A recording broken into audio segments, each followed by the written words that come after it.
नमस्कार, मैं डॉक्टर अनुपमा हूँ। मैं एक स्किन स्पेशलिस्ट और हेयर ट्रांसप्लांट सर्जन हूँ डर्मा1 क्लिनिक में। हमसे काफ़ी सारे पेशेंट्स पूछते हैं कि डैंड्रफ कैसे हटाएं। तो आज इस वीडियो में मैं आपको बताऊंगी कि डैंड्रफ क्यों होता है, डैंड्रफ का ट्रीटमेंट या इलाज क्या होता है। मैं आपको बताऊंगी कि डैंड्रफ का शैम्पू, लोशन या टैबलेट्स कौन सी होती हैं। तो सबसे पहले हम बात करते हैं कि डैंड्रफ क्या होता है। डैंड्रफ एक स्किन की प्रॉब्लम होती है। इसे साइंटिफिक लैंग्वेज में सेबोरिक डर्मेटाइटिस भी कहते हैं। इसमें क्या होता है कि आपकी स्कैल्प के ऊपर वाइटिश से स्केल्स बन जाते हैं या फिर कभी कभी वो ऑयली और येलोविश भी होते हैं। साथ ही साथ स्कैल्प का स्किन रेड भी हो सकता है, इचिंग भी होती है। ये बच्चों में भी होता है। आपने देखा होगा कि 2 to 6 मंथ्स के जो बच्चे होते हैं उनके स्कैल्प पे एक डर्टी ग्रेश से स्केल्स की लेयर जम जाती है। वो भी सेबोरिक डर्मेटाइटिस या डैंड्रफ का ही एक रूप होता है। डैंड्रफ के साथ साथ कभी कभी लोगों को हेयर लॉस भी हो सकता है। जब आप डैंड्रफ का ट्रीटमेंट करवाते हैं तो ये हेयर लॉस भी कम हो जाता है। बट आपको ये भी ध्यान रखना है कि अगर आपको हेयर लॉस हो रहा है तो आपको डॉक्टर को ज़रूर दिखाना है, क्योंकि कोई और कॉज भी हो सकता है उस हेयर लॉस का। ऐसा नहीं है कि डैंड्रफ सिर्फ स्कैल्प को या सिर की स्किन को ही अफेक्ट करती है। डैंड्रफ दूसरी जगहों पर भी हो सकती है, स्पेशली पुरुषों में। दूसरी जगहें जैसे कि कान के पीछे वाली स्किन, आईब्रोज, बियर्ड एरिया, नाक के जो ये साइड वाले एरियाज़ होते हैं यहाँ पर भी हो सकती है, चेस्ट एरिया में भी हो सकती है।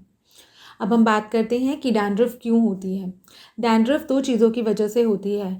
ये जनरली उन एरियाज़ पर होती है जहाँ पर हमारी बॉडी ज़्यादा ऑयल बनाती है, जैसे कि स्कैल्प, बियर्ड, चेस्ट एरिया या आईब्राउज। इन जगहों पर एक मैलासीजिया नाम की ईस्ट ग्रो करती है।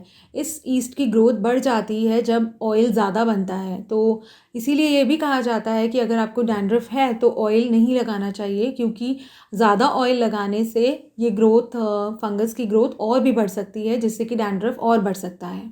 अब हम डैंड्रफ की ट्रीटमेंट के बारे में बात करेंगे, यानी कि हम बात करेंगे डैंड्रफ को हटाने या डैंड्रफ को ख़त्म करने के तरीकों के बारे में। डैंड्रफ को ख़त्म करने के लिए सबसे इम्पॉर्टेंट मेडिसिन जो होती हैं वो है एंटी फंगल मेडिसिन। ये anti fungal medicine shampoo, lotions और टैबलेट्स की फॉर्म में अवेलेबल होती है। जब भी डैंड्रफ होता है सबसे पहले हम ट्राई करते हैं कि उसे शैम्पू से ठीक करने की कोशिश करें। शैम्पूज़ जो होता है सबसे कम समय के लिए सर पे लगाने पड़ते हैं, तो सबसे इजी रहता है पेशेंट के लिए। एंटी डैंड्रफ शैम्पूज़ में कई तरीके की एंटी फंगल मेडिसिन हो सकती हैं, जैसे कि कीटोकोनाजोल हो सकती है, साइक्लोपायरॉक्स ओलामीन हो सकती है, सेलेनियम सल्फाइड हो सकती है। Commonly available over the counter जो शैम्पूज़ अवेलेबल होते हैं डैंड्रफ के लिए, उनमें ZPTO यानी कि जिंक पायरिथियोन होता है।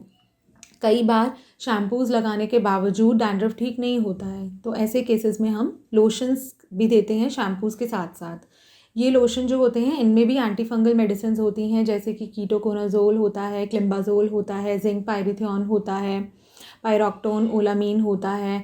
उसके अलावा क्लोट्रीमाजोल, सर्टाकोनाजोल के लोशंस भी अवेलेबल होते हैं। ये लोशंस जनरली हम ओवरनाइट लगाने के लिए देते हैं और उसके बाद अगले दिन सुबह हम पेशेंट को बोलते हैं कि आप इसे शैम्पू से वॉश करिए।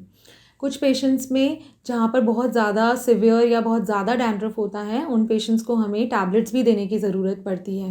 ये टैबलेट कई तरीके की होती हैं, जैसे कि कीटोकोनाजोल टैबलेट हो सकती है, फ्लूकोनाजोल टैबलेट हो सकती है। टैबलेट्स को हम डिफरेंट जो एंटी फंगल्स होती हैं उनकी फ्रीक्वेंसी अलग अलग होती है, तो वो ये भी डिपेंड करता है कि कितना सिवियर है आपका डैंड्रफ। उस हिसाब से हम पेशेंट्स को टैबलेट प्रिस्क्राइब करते हैं। जब भी आप एंटी डैंड्रफ ट्रीटमेंट ले रहे हैं तो हो सकता है ट्रीटमेंट बंद करने के बाद आपको डैंड्रफ वापस आ जाए, तो ऐसे केसेस में हमें मेंटेनेंस ट्रीटमेंट भी देना पड़ता है, जिसमें हम जनरली शैम्पूज़ ही देते हैं। शैम्पू शुरुआत में ऐसा रहता है कि हम पेशेंट को कहते हैं कि आप वीक में कम से कम 3 बार इस्तेमाल करें। जिनको ज़्यादा डैंड्रफ होता है उनको डेली शैम्पूज़ भी दिए जाते हैं। जब आपका डैंड्रफ ख़त्म हो जाता है तो धीरे धीरे हम शैम्पूज़ की फ्रीक्वेंसी को कम करते रहते हैं, वीक में 2 बार करते हैं।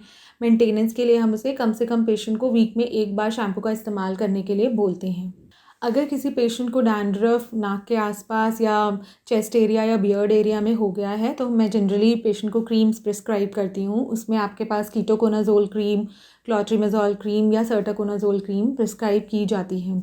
छोटे बच्चों को जो कि 2 महीने से लेकर 6 महीने तक होते हैं, अगर उनको डैंड्रफ हुआ है तो भी उनको लोशंस या क्रीम्स ही दी जाती हैं, क्योंकि शैम्पूज़ देने से बच्चों की आँखों में जलन हो सकती है। अब हम बात करते हैं डैंड्रफ के लिए की जाने वाली होम रेमेडीज़ की। कई सारे लोग डैंड्रफ होने पर ऑयल का इस्तेमाल करते हैं। तो मैंने आपको पहले ही बताया कि ऑयल लगाने से डैंड्रफ और बढ़ सकती है, क्योंकि जो मैलासीजिया नाम की ईस्ट है उसकी ग्रोथ बढ़ सकती है ऑयल लगाने से। तो मैं ये पर्सनली रिकमेंड नहीं करती कि डैंड्रफ होने पर ऑयल लगाया जाए। कई लोग लेमन का भी इस्तेमाल करते हैं। इसके ऊपर कोई भी साइंटिफिक स्टडी अवेलेबल नहीं है, तो ये आपके ऊपर डिपेंड करता है। अगर आपको ये इफ़ेक्ट दिखा रहा है और आप इसे लगाना चाहते हैं तो आप लगा सकते हैं, बट कोई भी साइंटिफिक स्टडीज़ अवेलेबल ना होने की वजह से एज़ डॉक्टर्स हम इसे ट्रीटमेंट का पार्ट नहीं मानते हैं। क्योंकि डैंड्रफ बहुत ही कॉमन प्रॉब्लम है, तो काफ़ी सारे लोग इसका ट्रीटमेंट घर पर ही करना चाहते हैं। लेकिन हमने ट्राई किया है कि इस वीडियो के माध्यम से हम आपको साइंटिफिकली प्रूवन जो भी ट्रीटमेंट ऑप्शंस हैं उनके बारे में जानकारी दें, क्योंकि उसके अलावा भी और सारे ट्रीटमेंट्स होते हैं, बट क्योंकि कोई साइंटिफिक स्टडी नहीं हुई है तो उसे रेकमेंड करना मुश्किल होता है हमारे लिए। फिर भी अगर आपके कोई क्वेश्चन है डैंड्रफ या उसके ट्रीटमेंट से रिलेटेड, तो आप कमेंट सेक्शन में हमसे पूछ सकते हैं। Please subscribe to our channel, and for more such videos and information, please click on the bell icon. You can also follow us on Facebook, Twitter and Instagram.